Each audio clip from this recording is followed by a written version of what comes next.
As the Indian Army remains locked in a tense border standoff with the Chinese PLA along the LAC, China is finding new ways to poke India in the strategic Arunachal Pradesh. China now bizarrely claims India has no right to develop infrastructure and hydro projects in its northeastern state. Beijing claims Indian state of Arunachal Pradesh belongs to Tibet and thus is Chinese territory. I'm just surprised so far the CCP hasn't claimed that the pyramids in Egypt belong to China. Tomorrow maybe China will claim the moon belongs to the CCP since they managed to land a probe on it. There is no end to bizarre and bogus Chinese claims and hunger to salami slice into neighbors' territory. Moreover, how can China claim Arunachal, which they call South Tibet, as their own territory when Chinese PLA itself captured and occupied the country of Tibet by force in the 1950s? So why is Xi's CCP raising these objections now? Beijing is rattled by India's plans to launch 12 hydropower projects worth $1 billion in Arunachal. These hydro projects are set to transform not just Arunachal but the entire northeastern region, providing water security as well as renewable energy. Finance Minister Nirmala Sitharaman is expected to highlight the details of these projects.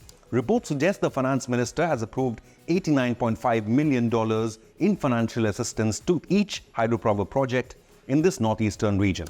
Following this move by India, the CCP released a statement saying, quote, India has no right to carry out development and establishment of what India calls Arunachal Pradesh on Chinese territory as it's illegal and invalid, unquote. China's foreign ministry spokesperson even dared to add, South Tibet is China's territory. Undeterred, India's union government is working in tandem with the state government in Arunachal Pradesh to expedite regulatory clearances and local rehabilitation. The Indian government is speeding up these projects in this eastern frontier, following reports that Beijing could construct dams on a section of the Brahmaputra River known as the Yarlung Tsangbo in China that flows from Tibet through Arunachal Pradesh. India is concerned that Chinese dam projects in the region could trigger flash floods or create water scarcity downstream in India. Indian Minister Kiren Rijiju and Arunachal Pradesh Chief Minister Pema Khandu held a review meeting on the 9th of July, where they reviewed the status of the roadmap of expediting infrastructure projects approved under the Pradhan Mantri Jan Vikas Karyakram of the Ministry of Arunachal Pradesh. China had earlier come up with 30 imaginary names for India's Arunachal, which India had rubbished, with S. Jaishankar boldly declaring, if today I change the name of your house, will it become mine? Arunachal Pradesh was, is and will always be a state of India. Changing names does not have an effect. Following this, India retaliated by restoring 30 ancient names in Tibet, which existed before the Chinese occupation in 1950s and thus reigniting the Tibet occupation debate in some quarters. India also held a multinational G20 summit in Itanagar with more than 50 countries participating. Even the United States Congress has officially acknowledged Arunachal Pradesh as a part of Indian territory. So why does China continue to make these baseless claims?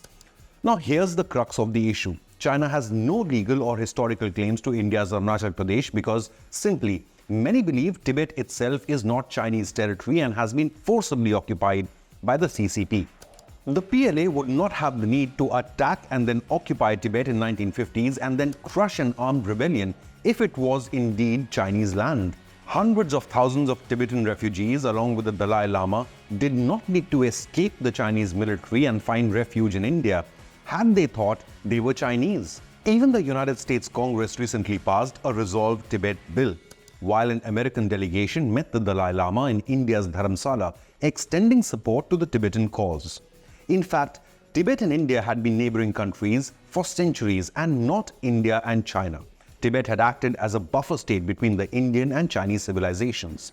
Over a century ago, the governments in India and Tibet mutually sealed and settled their border issue in 1914 when China was nowhere in the picture. But then CCP attacked and captured Tibet in 1950s and then started salami slicing in Indian territory. Beijing's poking also comes days after Indian External Affairs Minister S. Jaishankar at the SCO summit reminded his Chinese counterpart Wang Yi respect the line of control and pre-2020 status quo ante. Following this, the Chinese foreign minister communicated to India's National Security Advisor Ajit Doval on the 9th of July that Beijing is expressing readiness to join hands with New Delhi to properly handle issues related to border areas. But just a few days later, CCP had resorted to its old tactic by poking India and Arunachal again and forcing New Delhi to wonder whether it can ever trust China. Indian government, though, is focused on boosting infrastructure and fostering development in its border regions, especially Arunachal Pradesh. Apart from these new hydro projects, the 2,400-kilometer-long Trans-Arunachal Highway is nearing completion, connecting all the valleys in the state. This will significantly reduce travel time and effort not only for locals but also for Indian military personnel. In addition, the Army is executing works to provide last-mile connectivity to the most forward posts, especially close to the line of actual control. After the Galwan Valley clash with the Chinese troops in 2020, 4 major roads have been completed within the Lohit, Anjaw and Dibang districts. Also, 18 new bridges have been constructed and 3 are under construction. Habitat for 1,600 troops has also been constructed as well. Indian Prime Minister Modi had personally visited Arunachal Pradesh in March this year to inaugurate the strategic Sela Tunnel, which gives India an edge and Indian Army an edge over Chinese troops along the LAC in this region. By poking India and Arunachal, China is risking a renewed push for Tibetan self-determination. China is militarizing Tibet by building new military infrastructure, including underground bases and new airfields. PLA even stationed its J-20 stealth fighters in Tibet.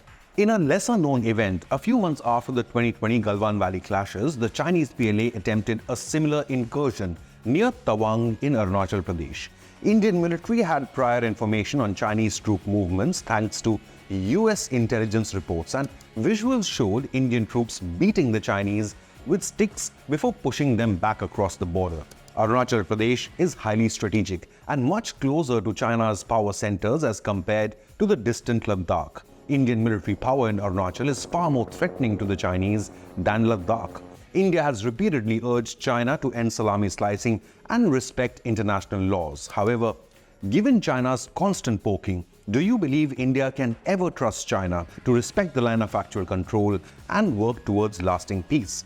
Leave a comment, hit the like button and subscribe to InConnect News.